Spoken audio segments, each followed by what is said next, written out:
Bonjour à tous et bienvenue sur ce GPS pour la famille.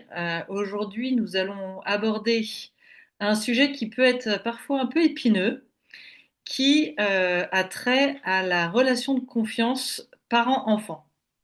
Comment bâtir cette relation de confiance? Alors la confiance, elle constitue un fondement silencieux de la vie sociale et de toute éducation. Néanmoins, on constate que ce n'est pas une notion toujours facile à appréhender et on ne sait pas toujours comment faire pour bâtir cette relation de confiance avec nos enfants. Donc ce topo, il a pour objet de comprendre ce qu'est vraiment la confiance et de voir comment développer cette relation pour conduire l'enfant vers son autonomie, ce qui constitue finalement notre souci fondamental en tant que parent. Alors, qu'est-ce que la confiance? La confiance, elle peut être définie comme un acte par lequel une personne s'en remet à l'autre en pariant d'une part sur sa bienveillance et d'autre part sur sa fiabilité, en lui laissant par la même occasion la capacité de nous guider.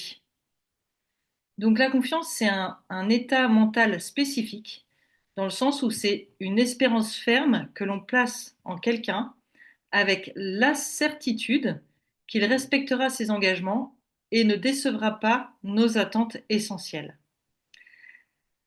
Ce n'est ni un simple calcul d'intérêt, ni une pure croyance, mais plutôt une manière de s'en remettre volontairement à quelqu'un en supposant sa bienveillance ou son sens du devoir, tout simplement.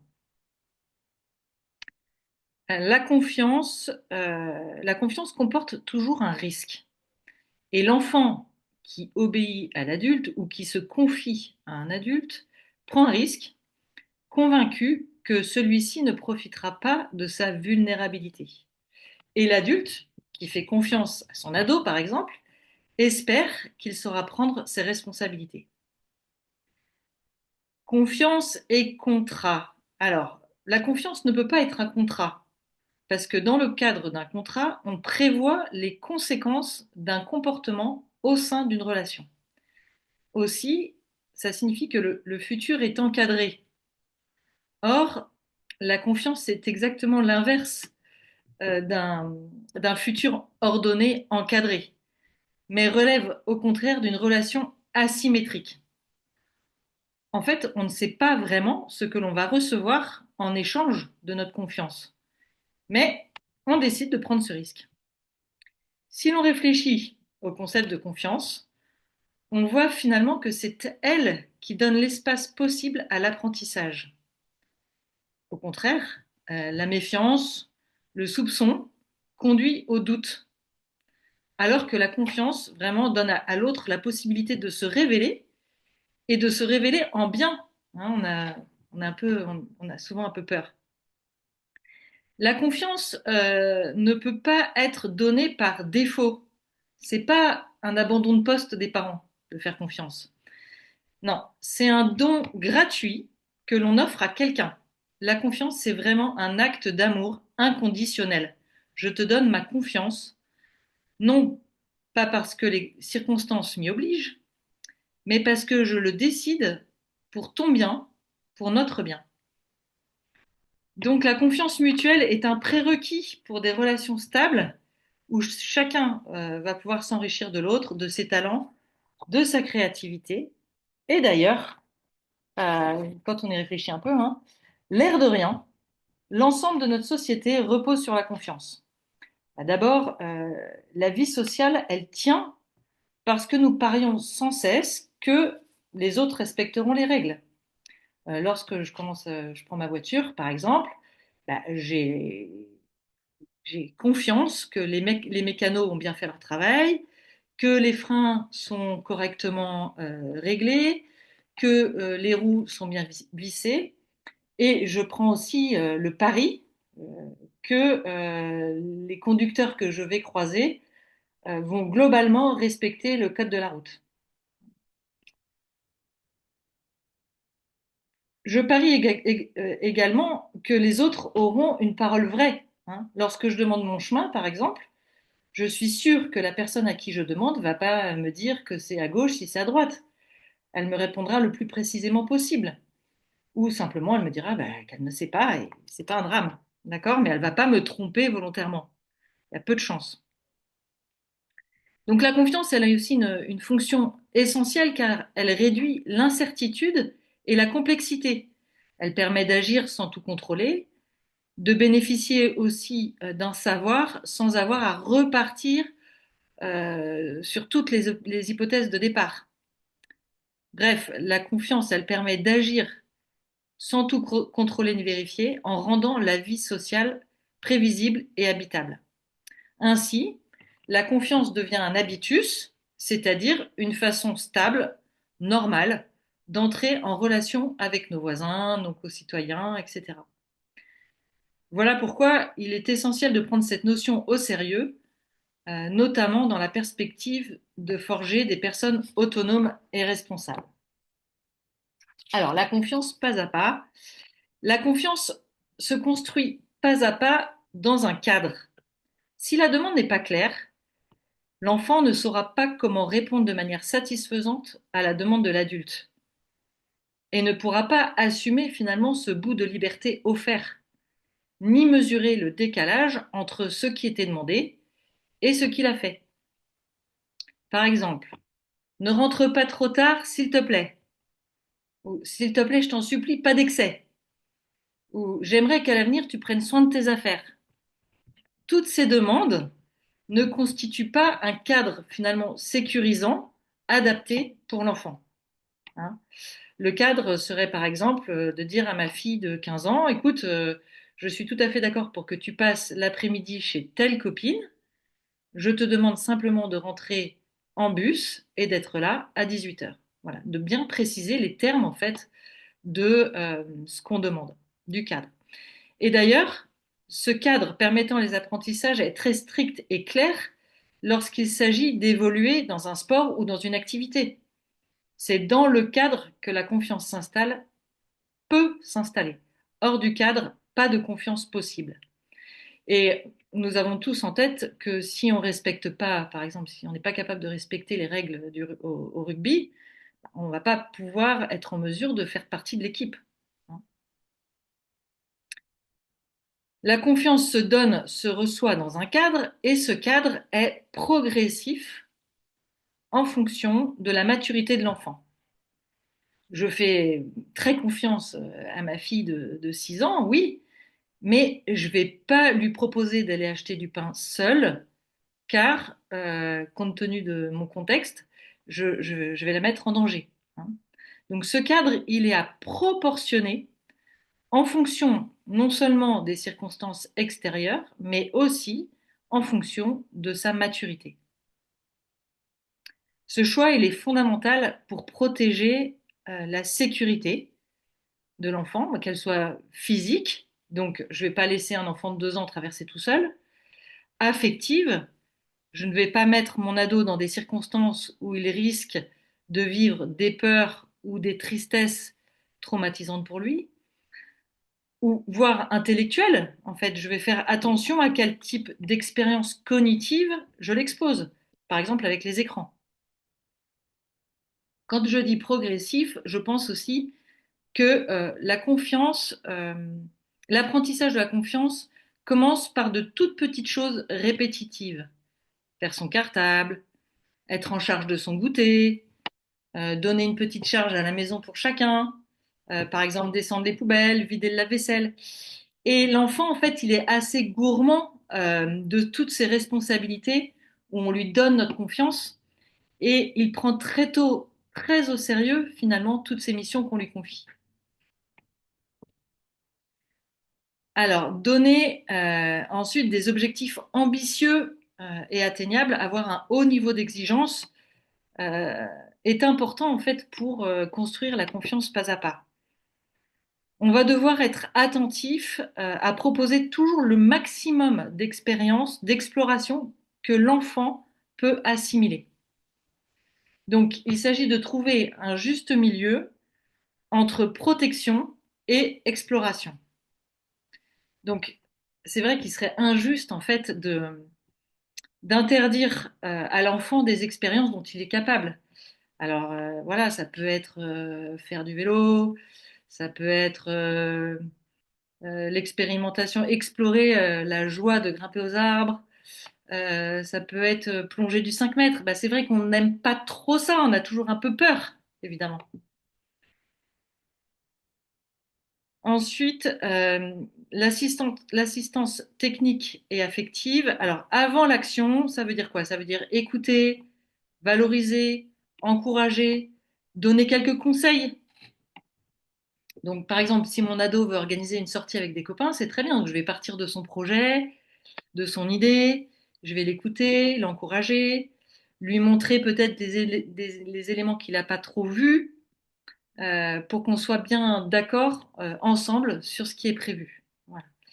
Et puis après, l'assistance technique et affective, elle vient aussi après l'action.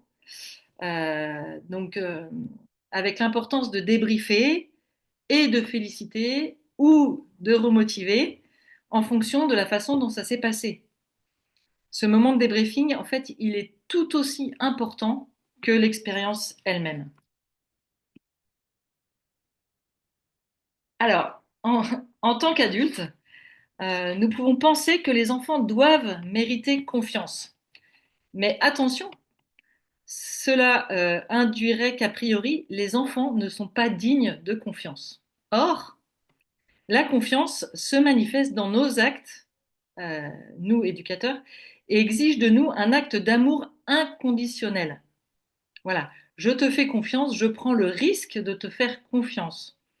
Il ne s'agit pas donc d'être sûr du résultat ou de laisser une certaine autonomie par contrainte, mais de poser un acte délibéré, choisi, pour donner un espace de liberté d'expression à l'enfant. Et parfois, on entend des parents dire, voilà, je l'ai laissé tout seul ce week-end, je lui ai fait confiance, et patatras. Alors que si on creuse un peu, c'était pas vraiment une expérience positive choisie par le parent pour l'enfant, mais une nécessité contrainte. Voilà. Et cette motivation, cette intention, elle change vraiment la démarche d'apprentissage et a bien sûr des conséquences. Voilà. Donner sa confiance à la puissance d'une prophétie autoréalisatrice. Donner un gage de confiance sans condition change vraiment la dynamique de la relation. Le fait de faire confiance à une personne, à un enfant en l'espèce, a priori, sans condition, sans attendre que cette personne fasse ses preuves, peut vraiment induire des comportements fiables. Ce regard, il permet à l'enfant de prendre confiance en lui et de se lancer dans l'action. Et puis, il lui donne aussi une limite. On pourrait dire, voilà, c'est parce que mes parents m'ont fait très confiance que j'ai voulu me montrer très digne de leur confiance. Donc, comme on l'a vu, nous pouvons donc appréhender la confiance comme une manière d'entrer en relation, comme la condition même d'une relation respectueuse et empreinte de dignité. Alors, pourquoi est-ce si difficile de faire confiance? Alors, il y a quelques éléments que j'ai notés là, hein, il y en a sûrement plein d'autres. La peur des parents. D'abord, c'est la première chose qui m'est venue à l'idée. La peur de l'échec de l'enfant ou la peur de sa propre défaillance éducative hein, peut bloquer la confiance. Et s'il se trompe? Et si je ne suis pas à la hauteur? Voilà, cela peut mener finalement à une surprotection qui étouffe l'autonomie naissante. Alors les parents peuvent projeter leurs propres blessures, soit ça peut être une éducation trop stricte ou bien des trahisons passées aussi. Hein. Un parent qui a beaucoup trahi dans son enfance aura du mal à parier sur la fiabilité de son enfant. Alors, comment ça se manifeste? Par exemple, si mon enfant de 9 ans veut rester tout seul à la maison pendant que je vais faire des courses, voilà, je veux pas qu'il regarde d'écran pendant mon absence. Alors, pour éviter le risque de lui faire confiance, eh bien, je vais l'emmener avec moi. Ça peut être une manifestation de la peur. Ensuite, il y a le besoin de contrôle, besoin compulsif de contrôler, de maîtriser. Un peu comme si notre enfant, c'est un peu fort, mais un peu comme si notre enfant était notre chose finalement. Voilà, ça va nous conduire à une surprotection et un contrôle excessif. Alors ça peut être consister à vérifier tout, le téléphone, les amis, les sorties, voilà, ce qui renvoie à l'enfant, tu n'es pas capable, hein, et casse un peu sa confiance à lui, en lui. L'anxiété nous conduit même parfois à mettre une puce GPS à nos enfants, hein. Ou alors on peut lui dire, écoute, tu ne sors pas sans m'envoyer ta position GPS toutes les 15 minutes. Alors que si on réfléchit, c'est bien normal que l'enfant goûte à une autonomie progressive et nous n'avons pas à tout savoir. Ça, c'est difficile aussi à entendre, mais c'est la vérité. Ce serait très injuste, par exemple, qu'un parent aille fouiller dans un carnet d'un personnel d'un enfant de 15 ans. Le manque de cohérence personnelle, c'est un peu dur aussi. Euh, les parents peuvent être amenés à douter de leurs enfants, de leurs capacités, car ils ne se font pas confiance à eux-mêmes. Voilà.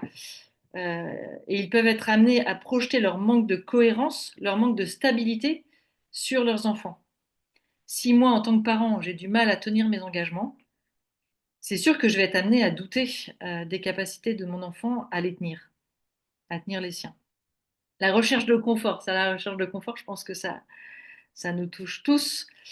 Alors c'est sûr que c'est beaucoup plus confortable de faire à la place d'eux plutôt que de laisser l'enfant à ses propres idées, initiatives. En vrai, la raison, c'est que ça nous dérange. Ça nous demande de l'énergie, ça nous demande aussi beaucoup d'énergie, hein. Voilà, donc la recherche de confort, c'est de limiter aussi notre déperdition d'énergie. Avec le souci d'efficacité, enfin, bah, on est évidemment pressé par le temps, on est motivé par l'optimisation de l'organisation, on est concerné par le niveau de notre charge mentale, et c'est parfois simplement à ce niveau que l'on a du mal à faire confiance, c'est-à-dire qu'on a du mal à laisser la possibilité d'un résultat aléatoire, hein. Quand on entend maman, c'est super, ce soir je vais préparer le dîner, et là en fait on se dit bon, on a quand même un petit peu de mal à lâcher notre cuisine, à faire confiance tout simplement bah, parce qu'on n'a pas envie de prendre le risque de rattraper les dégâts. Alors, venons-en aux faits. Donc, comme on l'a dit, faire confiance, c'est prendre le risque d'un résultat incertain. Et face à cette responsabilité donnée, il arrive qu'il y ait des accidents. Alors, on peut prendre l'image du vélo, et c'est normal que l'enfant tombe avant d'y arriver. Et c'est pareil, c'est vraiment pareil pour la confiance. Il est normal que l'enfant puisse être dépassé par cette responsabilité. Il peut être saisi par son imagination débordante ou séduit par des propositions de copains. Enfin voilà. À nous de gérer vraiment le genre d'expérience qu'on va lui proposer, qu'on va lui permettre. Et si je reprends l'image du vélo, c'est évident qu'un enfant qui débute, on ne va pas le mettre directement sur une départementale, hein. On va y aller par étapes. D'accord? Donc, une fois qu'on a proportionné, entre guillemets, le risque, lorsque la chute arrive, comme en vélo, plusieurs étapes s'imposent. 1. Dédramatiser. 2. Faire l'inventaire des blessures.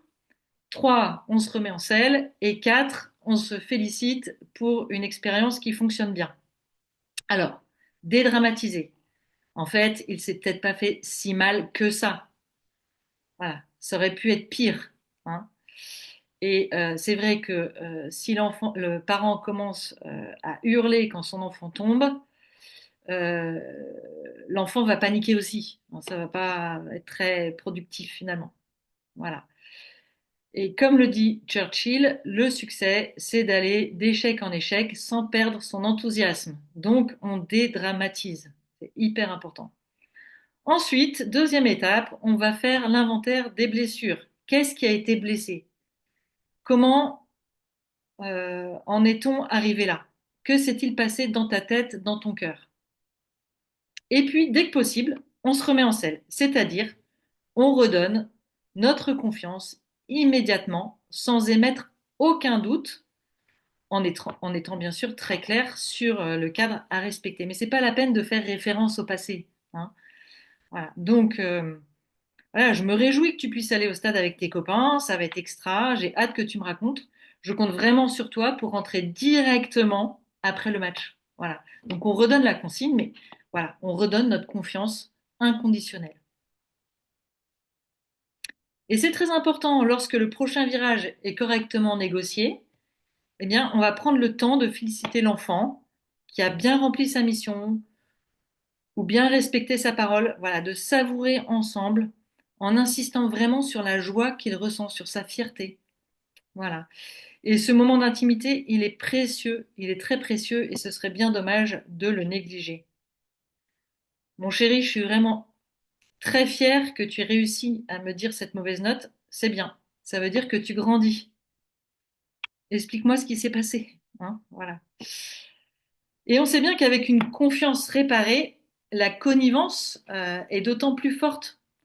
Donc, ne soyons pas trop inquiets des chutes, des dérapages, hein. On n'a jamais décrété qu'un enfant ne serait pas capable de faire du vélo parce qu'il était tombé 10 fois de suite. Eh bien, on peut appliquer finalement cette réflexion à l'apprentissage de la confiance pour nous donner de l'optimisme et du courage. Alors, les comportements des adultes vont naturellement conduire les enfants à adopter un certain style. Voilà, il y a toujours l'impact de l'exemplarité. Et cette notion de confiance rejoint la question de l'obéissance quelque part.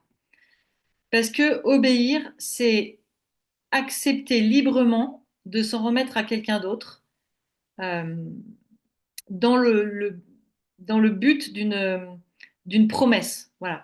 Je suis sûre qu'en endossant de façon responsable la confiance qui m'est faite, je vais grandir, je vais me développer correctement. La promesse des adultes, c'est que l'enfant va savoir il va bien grandir, il va bien se développer. Donc, la réponse à la confiance, ce n'est ni de la soumission ni de la rébellion, hein.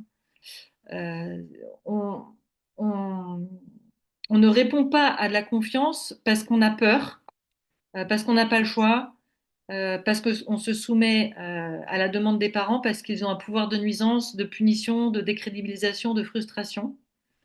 Et non plus à l'inverse, on, comment dire, on ne joue pas avec la confiance parce qu'on a un pouvoir de nuisance qui dépasse celui des éducateurs.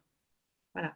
Il s'agit bien euh, d'un libre consentement. Voilà, l'obéissance, c'est un libre consentement. Alors, qu'est-ce qui va pouvoir encourager les enfants à se laisser conduire progressivement à leur propre autonomie, à leur propre liberté? Alors, d'abord, la fiabilité de l'adulte. Il fait ce qu'il dit ce qu'il fait. Et quand on fait un peu euh, quand on regarde un peu ce qui se passe dans nos vies, ben, c'est pas si simple de respecter nos engagements en tant que parents. Si j'ai promis de faire un jeu et puis paf, j'avais complètement oublié fallait que je fasse une course. Voilà, donc il faut faire attention de ne pas remettre à la légère notre parole en jeu. Voilà. Alors c'est là où vient l'histoire de la loyauté. Il peut y avoir aussi des circonstances dans lesquelles le parent est vraiment obligé de renoncer à un projet pour ses enfants. Et à ce moment-là, le fait d'avoir une conversation claire, d'expliciter clairement à l'enfant ce qui se passe, voilà, ça va pouvoir aussi euh, ne pas blesser la confiance parent-enfant. La justice de l'adulte. Si le parent cherche la vérité et non son propre confort, par exemple, si l'enfant comprend, sait que c'est vraiment la préoccupation de l'adulte, alors il sera enclin à dialoguer et à chercher lui aussi ce qui est juste, ce qui convient, ce qui est ajusté, hein. Et puis la bienveillance. Si l'enfant sait vraiment que son parent veut son bien, son propre développement, veut sincèrement aimer ses propres choix, etc., si l'enfant il en a vraiment la certitude, bah, il s'en remettra bien volontiers à l'adulte, il lui obéira facilement.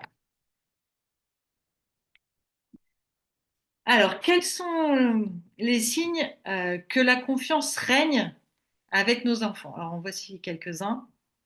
Lorsque l'enfant est honnête, fiable, capable d'assumer progressivement des responsabilités, eh bien, les parents peuvent se réjouir que la confiance s'installe bien en famille. Et en voici quelques fruits.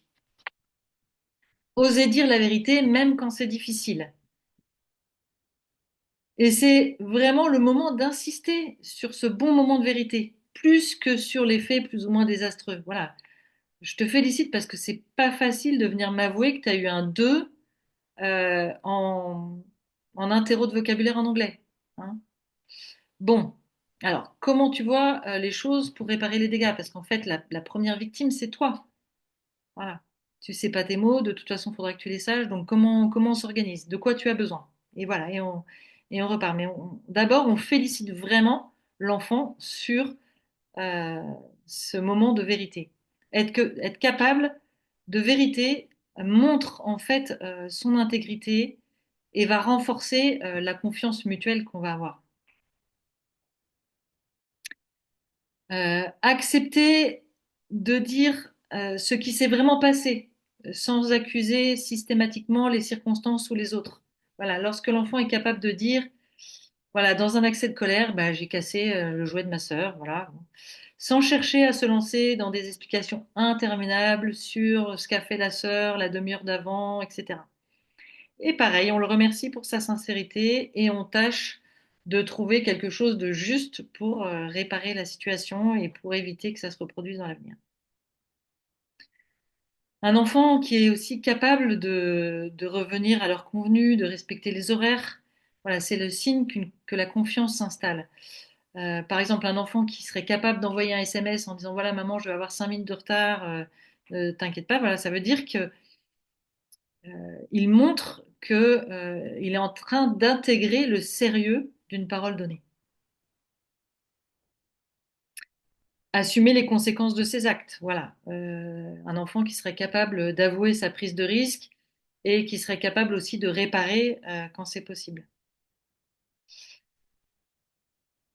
Encore un autre signe, voilà, lorsque l'enfant prend grand soin des responsabilités confiées, on voit que voilà, il grandit, il commence à prendre de l'autonomie, donc on se dit voilà, la confiance règne.